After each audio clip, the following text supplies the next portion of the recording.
Here are the top 5 workouts I do not want to see in the 2024 CrossFit Open. I've been involved in the CrossFit Open for the past 10 years, so I'm really excited to be a part of the 2024 CrossFit Open season. However, here's the workouts I don't want to see. Number 1, I don't want to see the CrossFit Open 19.1. This was the first workout released in 2019, obviously because it's called 19.1. It was 19 wall balls and 19 calories on the rower in a 15-minute AMRAP, as many rounds as possible in 15 minutes. How hard could that be? I was thinking to myself, I'll just go, maybe faster than every minute on the minute. I'll just do 19 wall balls, 19 calories on the rower. I'll recover on the row. The wall balls will be unbroken. This is no big deal. The reality is, this workout is an absolute punch to the face. It sets your heart on fire, and because of its simplicity, you have no excuses. Get up, do wall balls, sit down and row. Get up, do wall balls, sit down and row. And I remember thinking to myself at the time, wow, I really want to be really fast on these transitions, which is a good idea, always, but it doesn't really matter when I'm having a heart attack in this workout. So I would like to not see this again. In fact, in training, I am preparing for all things as we come up to the CrossFit Open. I did a workout where it was a 10-minute EMOM, minute 1, 15 calories on the rower, minute 2, 21 wall balls, and it was devastatingly challenging. I loved it. If you want to set yourself on fire in 10 minutes, that is a way to do it. So give that a shot if you want. The next workout I would love to not see in the 2024 CrossFit Open is the CrossFit Open 22.2. This workout started with 1 deadlift at 225 pounds and then 1 bar facing burpee, then 2, 2, 3, 3, all the way up to 10, 10, then 9, 9, 8, 8, 7, 7, all the way down to 1, 1. This is a workout that very few people on the planet completed in the time cap. The time cap was 10 minutes. That's absolutely no time to get through this workout. So, really tough one. I remember talking to a friend on the night of the Open on my way into the gym, and he said, dude, do the burpees as if you're like a floppy rag doll. So that's what I did on my first attempt on that Friday night. I did burpees just as low and floppy to the floor and to the bar as I could, and it wasn't my customary burpee. It wasn't the way I always do bar facing burpees. And so what ended up happening is I ended up just absolutely dying in this workout. I think I got all the way up to the 10, 10 and down maybe to the 5, 5, but I had so many more reps to go before the 10-minute time cap. And when I finished the workout, I just wasn't happy with how it went. So in the video here we see I'm retesting this workout on Monday, and it didn't matter. I didn't need to retest it, especially in 2022, where it would be not hard for me to make quarterfinals even with a not good score on this particular workout. There were other scores I did really well on, so I didn't need to retest it, but I just didn't like the way that I took some advice to do burpees, not the way that I do burpees. So in my retest, I improved significantly. I don't know, 10 or 15 total reps. I ended up getting 4th place in the world in this workout. What actually mattered was that I felt better about this actual workout. But the combination of deadlifts and burpees on paper looks great, but in reality, this one was absolutely gnarly. And this wasn't that long ago, so I bet a bunch of you that are listening remember doing this workout and thinking, oh, it won't be that bad. No, it was really bad. And I prefer never to do it again, but it hasn't been repeated, so I'm nervous about this one. This one could come up again. I just want to give a quick shout out to the sponsor of today's video, Black Label Supplements. These guys support Masters athletes, and they support me with a full line of third-party tested supplements. It's super important if you compete in the sport of CrossFit to remain drug-free and make sure your supplements are third-party tested. These guys do that. Here's what I always have in my cabinet. Their post-hustle whey protein. I love the peanut butter and chocolate. It's my favorite one. It blends well, mixes well, and I take it every day. I always have beta-alanine. I mix that into my Element water as a pre-workout before every training session. So sometimes it's 2 of these a day. And of course, creatine monohydrate, which is the most documented supplement out there. It is absolutely necessary for daily intake. So I've got that as well. I trust these guys. They're fantastic. And you get 15% off when you use my code right here. The next workout I would prefer not to see in the CrossFit Open was the Open 14.5, which was also repeated in 2016 as 2016.5. This workout starts with 21 thrusters, then 21 bar facing burpees, then 18, 18, 15, 15, 12, 12, 9, 9, 6, 6, 3, 3, done. This was my first CrossFit Open in 2014, and this was the final workout. And I remember thinking, well, that's just not gonna be that hard. Oh, how rookie I was that year. This was truly and absolutely soul-crushing if you did this workout. In 2014, I did this workout twice because I was already super competitive as a CrossFitter. I had maybe 6 months under my belt, but there were guys in the gym that I just had targets on. Like I wanted to beat those guys. Everyone has that, right? And so I went into my 9 o'clock class. I did this workout. It killed me. I broke up the thrusters all over the place. The burpees were just a slog off the ground, and jumping over a barbell was never more difficult than that. And then in the afternoon, my nemesis in the gym, who was about my same age, but had lots more CrossFit experience, crushed me in the workout. So that meant that on Monday, I was gonna retest it. Did I need to retest it? Absolutely not. But he showed me what was possible, and then I beat him by like a minute or two, which was like 4 minutes faster than my first time. So then fast forward to 2016.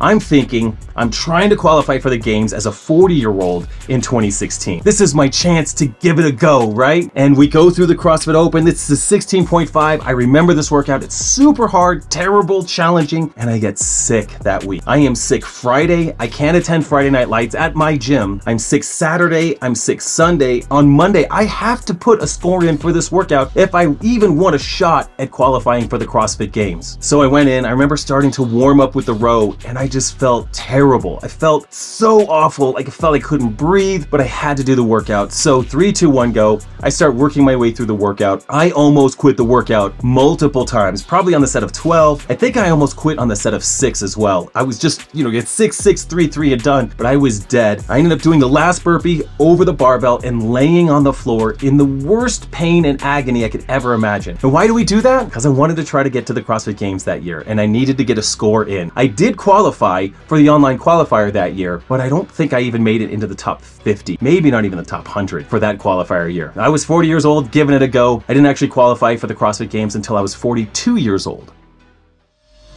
I would prefer to not see the Open 15.5 in the 2024 CrossFit Open. This workout starts with 27 calories on the rower, then 27 thrusters, then 21, 21, 15, 15, 9, 9. Now, you'd think that I just don't like thrusters since thrusters have been part of this I don't want to do these workouts, but it's not that. It's just the combination of these movements like wall balls and rowing, or burpees and thrusters, or rowing and thrusters. These are pairings and combinations that are so brutal, so challenging, that they make actually for really great CrossFit Open tests. And the reason I love the Open is because the tests are so good and so challenging. But I don't want to do this one, guys. I just don't want to do it again. It showed up in 2015 and also showed up in the 2023 age group quarterfinals. And I remember thinking I never, ever, ever, ever wanted to do that workout again when I finished it in 2015. So I go back and I think about 2015, I've got about a year and a half into CrossFit at this point, and I've got my good friend Nick there. He and I are both doing it. He did the workout first. When he finished, he was rolling around the ground in just a ton of pain,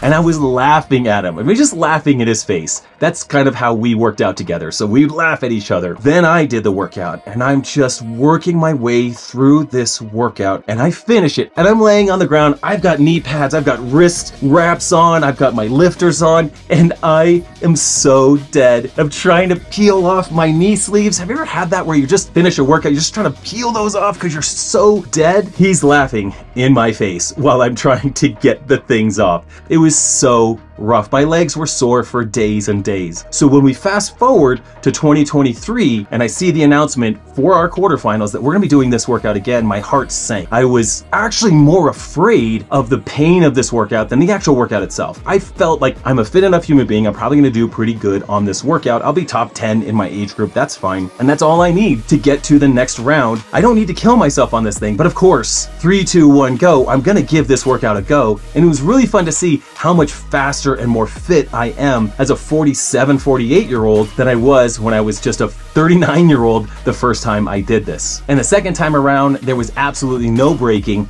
on any of the movements. It was smooth, it hurt, but I have a different level of pain tolerance now than I did then. So while I don't want to see this again, CrossFit, if you do, it's fine, bring it. I don't care, bring it. I'm ready for the pain. The number one workout I do not want to see in the 2024 CrossFit Open is 21.2, which was also 17.1. It's 10 dumbbell snatches, 15 burpee box jump overs, then 20 dumbbell snatches, then 15 burpee box jump overs, 30 dumbbell snatches, 15 burpee box jump overs, 40 dumbbell snatches, 15 burpee box jump overs, 50 dumbbell snatches, and then you still have to do 15 burpee box jump overs. Now, if we go back to 2017, I'm 41 years old. I'm really trying to make it to the CrossFit Games this year. So at that time, every open workout counted towards your overall score in the qualification for the CrossFit Games. And there was so much pressure on the open. You had 5 weeks of open workouts and all of that pressure. And then about a month or two after that, you had the age group online qualifier, which was a weekend of intense, crazy pressure. Now we go back to 17.5. I tested on a Friday and it was terrible. That was at the time when we didn't do a ton of dumbbell stuff. Like I'd never done 150 dumbbell snatches in a workout ever. I probably hadn't even done 150 dumbbell snatches in my life, let alone in one workout. So we get into this workout, we start doing it, I finish it, and I am devastated on the floor. I'm so dead. In fact, I was a wedding photographer at the time. Even though I owned my gym, I had to go catch a plane after that and go photograph a wedding in Austin, Texas that Saturday. And I just remember waking up Saturday morning, my lower back was so sore, my body was so tired. I shot the wedding, I flew back on Sunday, and on Monday, I had to retest the workout. I had to do better than the first time. At that time, when everything was on the line in the CrossFit Open, I would test a workout Friday, I would retest it on a Monday. Every open workout I did twice, so I retested it. And about halfway through the workout, I'm glancing at the clock the whole time trying to determine if I'm going faster than the first time I did the workout, and I didn't feel like I was going faster. I put my hands on the box and I just looked at my judge, I said, I'm done. And she was like, you gotta go, you gotta go. My wife was screaming like, you gotta go. I had miscalculated the clock, and so I was actually going much faster in this second attempt,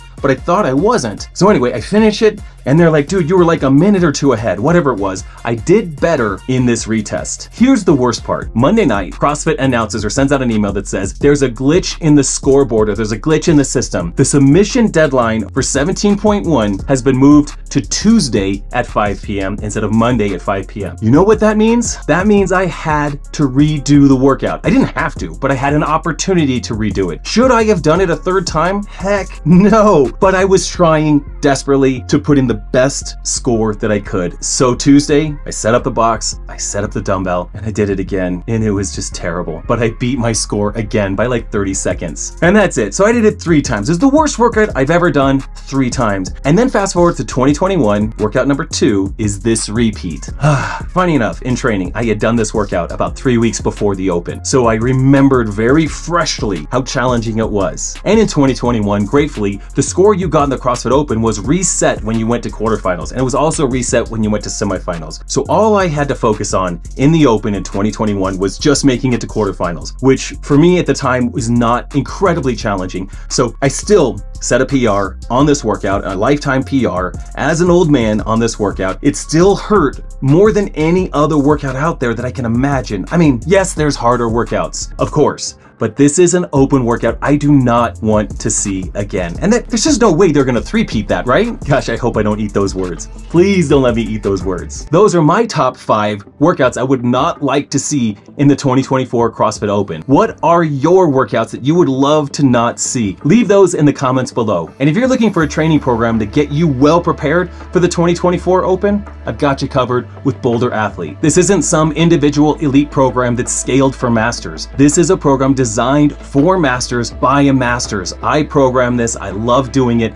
I love our Boulder Athlete community. We're growing by leaps and bounds. We'd love to have you on board. Please like this video and subscribe to the channel. It helps grow the channel and support masters athletes around the world. As always, get bolder, not older.